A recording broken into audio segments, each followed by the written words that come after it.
Mula Nasreddin, isinalin sa Filipino ni Roderick P. Orgelies. Si Mula Nasreddin na kilala bilang Mula Nasreddin o MND ang pinakamahusay sa pagkukwento ng katatawanan sa kanilang bansa. Lagi itong naaalala ng mga Iranian na dating mga Persyano noong sila ay mga bata pa. Libo-libong kwento ng katatawanan ang naiambag ni Mula Nasreddin sa kanilang lipunan. Tinagurian din siyang alamat ng sining sa pagkukwento dahil sa mapagbiro at puno ng katatawanang estilo sa pagsulat. Nagpasalin-salin sa bibig ng mga tao ang kanyang mga naisulat mula noon magpasa hanggang ngayon. Naimbitahan si Mula Nasreddin upang magbigay ng isang talumpati sa harap ng maraming tao.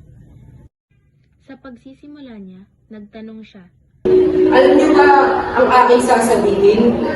Hindi. Pwes, wala akong panahon para sa mga hindi alam ang aking sasabihin. Yes. Napahiya ang mga tao.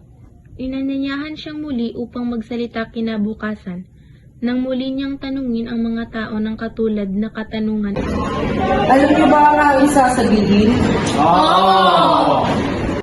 Kung alam niyo na pala ang aking sasabihin, hindi ko nasasayangin ang oras niyo.